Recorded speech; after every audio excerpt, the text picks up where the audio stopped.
ಪರಿಶಿಷ್ಟರು ಬೇರೆ ಜಾತಿಯವರನ್ನ ಮದುವೆ ಆದ್ರೆ ಪ್ರೋತ್ಸಾಹ ಧನ ಅಂತ ಹೇಳ್ಕೊಂಡು ಸರ್ಕಾರ ಕೊಡ್ತಾ ಇತ್ತು. ಆದ್ರೆ ಈಗ ಇಲ್ಲಿ ಪ್ರೋತ್ಸಾಹ ಧನ ಮಾತ್ರ ಬರ್ತಾ ಇಲ್ಲ. ಪರಿಶಿಷ್ಟರು ಬೇರೆ ಜಾತಿಯವರನ್ನ ಮದುವೆ ಆದ್ರೆ ಪ್ರೋತ್ಸಾಹ ಧನ ಇಲ್ಲಿ ಬರ್ತಿಲ್ಲ. ಗ್ಯಾರಂಟಿಯ ಯೋಜನೆಗಳ ನಡುವೆ ದಲಿತರನ್ನ ಮರೆಯುತ್ತಾ ರಾಜ್ಯ ಸರ್ಕಾರ ಅನ್ನುವಂಥ ಪ್ರಶ್ನೆ ಉದ್ಭವ ಆಗಿದೆ. ಸೊ ಹಲವಾರು ಯೋಜನೆಗಳ ದುಡ್ಡು ಇಲ್ಲಿ ಗ್ಯಾರಂಟಿಗೆ ಹಾಕ್ಬಿಟ್ಟಿದ್ದಾರೆ ಅನ್ನುವಂಥ ಮಾತುಗಳು. ಯಾವಾಗ ಸಿಗತ್ತೆ ಕೋಟಿ ಕೋಟಿ ಪ್ರೋತ್ಸಾಹ ಧನ? ಪರಿಶಿಷ್ಟ ಜಾತಿಯವರು ಹಿಂದೂ ಧರ್ಮದ ಯಾವುದೇ ಜಾತಿಯವರನ್ನ ಮದುವೆ ಆದ್ರೆ ಪ್ರೋತ್ಸಾಹ ಧನ ಅನ್ನುವಂಥದ್ದನ್ನ ಸರ್ಕಾರ ಕೊಡ್ತಾ ಇತ್ತು. ಬಟ್ ಇಲ್ಲಿ ಪ್ರೋತ್ಸಾಹ ಧನ ಬರ್ತಾನೇ ಇಲ್ಲ. ಗ್ಯಾರಂಟಿ ಯೋಜನೆಗಳಿಗೆ ಸಾಕಷ್ಟು ಯೋಜನೆಗಳನ್ನ ದುಡ್ಡು ಹಾಕ್ತಾ ಇದ್ದಾರೆ. ಹಾಗಾಗಿ ದಲಿತರನ್ನ ರಾಜ್ಯ ಸರ್ಕಾರ ಮರೆಯುತ್ತಾ ಅನ್ನುವಂಥ ಪ್ರಶ್ನೆ ಒಂದಲ್ಲ ಎರಡಲ್ಲ ಬರೋಬ್ಬರಿ 18 ಕೋಟಿ ಇಲ್ಲಿ ಬರ್ತಾ ಇಲ್ಲ. ಯಾವಾಗ ಸಿಗತ್ತೆ ಕೋಟಿ ಕೋಟಿ ಪ್ರೋತ್ಸಾಹ ಧನ ಅನ್ನುವಂಥ ಪ್ರಶ್ನೆ ಉದ್ಭವ ಆಗಿದೆ. ಹಾಗಾದ್ರೆ ಅಲ್ಲಿನ ಜನರ ಪರಿಸ್ಥಿತಿ ಯಾವ ರೀತಿ ಇದೆ, ಆ ದುಡ್ಡು ಎಲ್ಲಿಗೆ ಹೋಗುತ್ತೆ ಅನ್ನೋದ್ರ ಬಗ್ಗೆನ ಒಂದು ವರದಿ ಇಲ್ಲಿದೆ.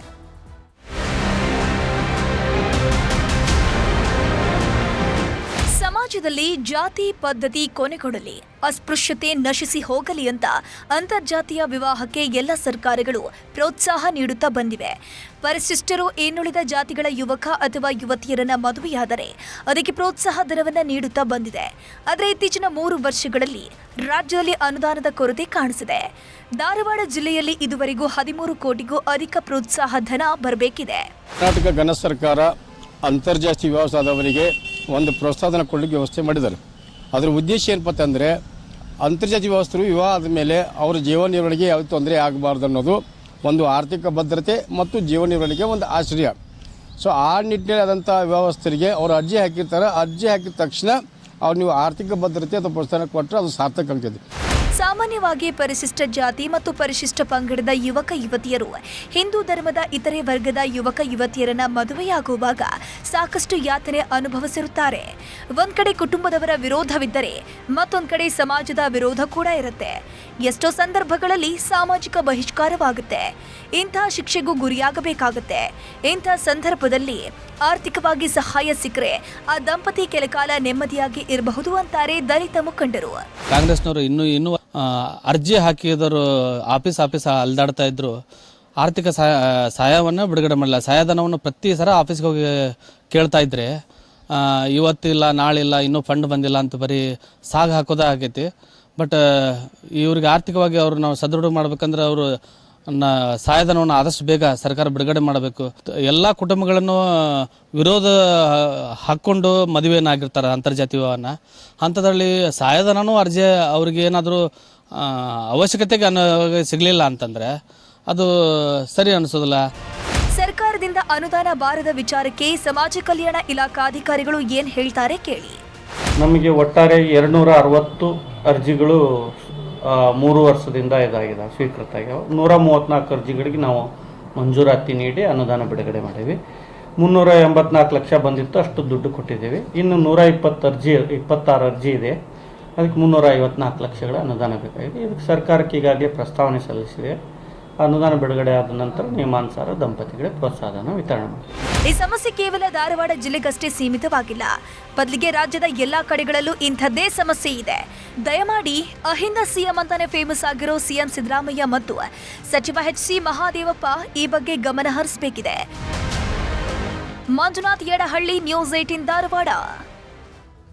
ಪರಿಶಿಷ್ಟರು ಬೇರೆ ಜಾತಿಯವರನ್ನ ಮದುವೆ ಆದಾಗ ಪರಸ್ಪರ ಎರಡೂ ಕುಟುಂಬಗಳು ಒಪ್ಪಿ ಮದುವೆ ಆಗುವಂಥದ್ದು ವಿರಳಾತಿ ವಿರಳ. ಹಾಗಾಗಿ ಸಾಕಷ್ಟು ಸಮಯದಲ್ಲಿ ಸಾಕಷ್ಟು ಸಮಸ್ಯೆಗಳನ್ನು ಅವರು ಎದುರಿಸ್ತಾರೆ. ಸೊ ಇಂತಹ ಸಂದರ್ಭದಲ್ಲಿ ಪ್ರೋತ್ಸಾಹ ಧನ ಬೇಕು ಅಂತ ಸರ್ಕಾರವೇ ಈ ಒಂದು ಯೋಜನೆಯನ್ನು ಜಾರಿಗೆ ತಂದು ಈಗ ಹಣವನ್ನೇ ಕೊಡ್ತಿಲ್ಲ ಅನ್ನುವಂಥದ್ದು ಯಾವ ನಿಟ್ಟಿಗೆ ಒಂದು ಪ್ರಶ್ನೆಯನ್ನು ಮಾಡ್ತಾ ಇರುವಂಥದ್ದು ಆ ಜನರು. ಸೊ ಹಾಗಾದ್ರೆ ಇದ್ರ ಬಗ್ಗೆ ಹೆಚ್ಚಿನ ಮಾಹಿತಿ ನೀಡ್ತಾ ಹೋಗ್ತಾರೆ ನಮ್ಮ ಪ್ರತಿನಿಧಿ ಮಂಜುನಾಥ್. ನೇರ ಸಂಪರ್ಕದಲ್ಲಿ ಜಾಯಿನ್ ಆಗಿದ್ರೆ ಮಂಜುನಾಥ್, ಈಗ ಈ ಒಂದು ಗ್ಯಾರಂಟಿ ಗುದ್ದಾಟ, ಗ್ಯಾರಂಟಿಗೆ ಹಣ ಹೊಂದಿಸುವಂತಹ ನಿಟ್ಟಿನಲ್ಲಿ ಈಗ ದಲಿತರನ್ನ ಇಲ್ಲಿ ಸರ್ಕಾರ ಮರೆತು ಬಿಡ್ತಾ ಅನ್ನುವಂಥ ಪ್ರಶ್ನೆ. ಈಗ ಇಲ್ಲಿ ದುಡ್ಡು ಮಂಜೂರಾಗದೆ ಎಷ್ಟು ಸಮಯದಿಂದ ಅರ್ಜಿಗಳು ಬಾಕಿ ಉಳಿದಿದೆ, ಪೆಂಡಿಂಗ್ ಉಳಿದಿದೆ ಅಂತ? ಹೌದು ಧನುಷ್, ಏನಂತಂದ್ರೆ ಸಮಾಜದಲ್ಲಿ ಸಮಾನತೆಯನ್ನ ಬೆಳಿಬೇಕು. ಜೊತೆಗೆ ಇವತ್ತಿನ ಯುವ ಪೀಳಿಗೆಗೂ ಕೂಡ ಯಾವುದೇ ಜಾತಿ ಭೇದ ಭಾವ ಮಾಡದೆ ಎಲ್ಲರೂ ಒಂದು ಎಂಬ ಭಾವನೆಯಿಂದ ಬದುಕಬೇಕು. ಜೊತೆಗೆ ಅಂತಂದ್ರೆ ಅಂತರ್ಜಾತೀಯವಾದಂತಹ ನವದಂಪತಿ ಸರ್ಕಾರ ಅಂತಂದ್ರೆ ಅವರಿಗೆ ಸಹಾಯಧನನ ನೀಡ್ತಾ ಇತ್ತು.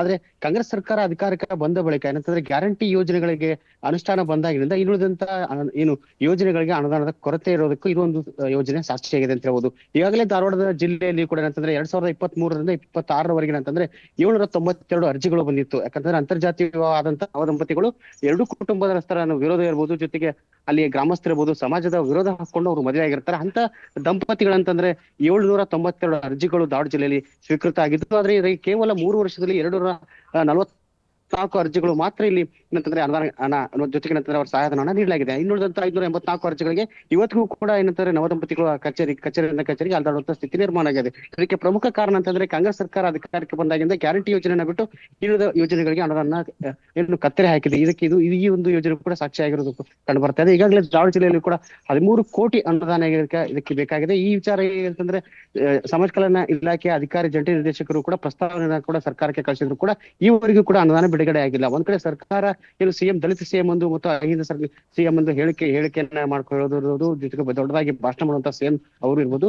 ಏನಂತಂದ್ರೆ ಸಮಾಜ ಕಲ್ಯಾಣ ಇಲಾಖೆ ಸಚಿವರು ಕೂಡ ಇತ್ತ ಗಮನ ಹರಿಸಬೇಕಾಗಿದೆ. ಯಾಕಂತಂದ್ರೆ ಎಲ್ಲರನ್ನ ವಿರೋಧದ ನಡುವೆ ಏನಂತಂದ್ರೆ ಸಮಾನತೆಯ ಒಂದು ಸಾಕ್ಷಿ ಆಗುವಂತ ನಿಟ್ಟಿನಲ್ಲಿ ಪರಿಶಿಷ್ಟ ಜಾತಿ ಪರಿಶಿಷ್ಟ ಪಂಗಡದವರು ಇನ್ನುಳಿದಂತ ಜಾತಿಯ ಯುವತಿಯರನ್ನ ಮದುವೆ ಅಂತ ಸಂದರ್ಭದಲ್ಲಿ ಆಯಾ ಸಮಾಜಕ್ಕೆ ಸಂಬಂಧಪಟ್ಟಂತ ಪರಿಶಿಷ್ಟ ಜಾತಿ ಇರ್ಬೋದು, ಪರಿಶಿಷ್ಟ ಪಂಗಡಕ್ಕೆ ಏನಂತಂದ್ರೆ 3 ಲಕ್ಷ ಇರ್ಬೋದು ಅಥವಾ 2.5 ಲಕ್ಷದವರೆಗೆ ಏನಂತಾರೆ ಅವರಿಗೆ ಸಹಾಯಧನವನ್ನ ಮಂಜೂರಾತಿಯನ್ನ ಮಾಡಬೇಕಾಗಿತ್ತು. ಆದ್ರೆ ಈವರೆಗೂ ಕೂಡ ಮಾಡದೇ ಇರೋ ಹಿನ್ನೆಲೆಯಲ್ಲಿ ಆ ದಂಪತಿಗಳು ಇರ್ಬೋದು, ಆ ಕುಟುಂಬಸ್ಥರು ಇರ್ಬೋದು, ಒಂದ್ ಕಡೆ ಏನಂತಂದ್ರೆ ಆ ಸಹಾಯಧನಕ್ಕಾಗಿ ಅಂಗಲಾಸ್ತಾ ಇದ್ದಾರೆ. ಯಾಕಂತಂದ್ರೆ ಅವರಿಗೆ ಕುಟುಂಬಕ್ಕೆ ಆಶ್ರಯ ಆಗಬೇಕಾಗಿತ್ತು. ಒಂದ್ ಕಡೆ ಎರಡು ಕುಟುಂಬವನ್ನ ತೊರೆದು ಬಂದಂತ ಈ ನವದಂಪತಿಗಳು ಮನೆ ಬಾಡಿಗೆ ಇರ್ಬೋದು, ಜೀವನೋಪಾಯಕ್ಕೆ ಸಹಾಯ ಆಗ್ಲೆಂಬ ಯೋಜನೆಯನ್ನ ಜಾರಿ ಮಾಡಿರುವಂತ ಸರ್ಕಾರಗಳು ಇವತ್ತು ಆ ಸರ್ಕಾರದ ಅನುದಾನವನ್ನ ನೀಡುವಲ್ಲಿ ಒಂದು ನಿರ್ಲಕ್ಷ್ಯ ತೋರಿದ್ರಿಂದ ಆ ದಂಪತಿಗಳು ಮತ್ತಷ್ಟು ಕೂಡ ಏನಂತಂದ್ರೆ ಕಷ್ಟಕ್ಕೆ ಸಿಲುಕಿದಾರೆ ಅಂತ ಹೇಳ್ಬೋದು. ತನುಶ್ರೀ, ಮಂಜುನಾಥ್, ಈಗ ರಾಜ್ಯ ಸರ್ಕಾರ ಕಾಂಗ್ರೆಸ್ ಸರ್ಕಾರ ಅಧಿಕಾರವನ್ನು ಸ್ವೀಕರಿಸಿ ಬರೋಬ್ಬರಿ 3 ವರ್ಷ ಆಗ್ತಾ ಬಂತು. ಅಂದ್ರೆ ಇಲ್ಲಿ ಧಾರವಾಡದಲ್ಲಿ ಪ್ರೋತ್ಸಾಹಧನ ಕಟ್ಟಾಗಿ ಎಷ್ಟು ವರ್ಷ ಆಯ್ತು? ಎಷ್ಟು ವರ್ಷಗಳಿಂದ ಈ ಸಮಸ್ಯೆಯಲ್ಲಿ ಉದ್ಭವ ಆಗಿರೋದು?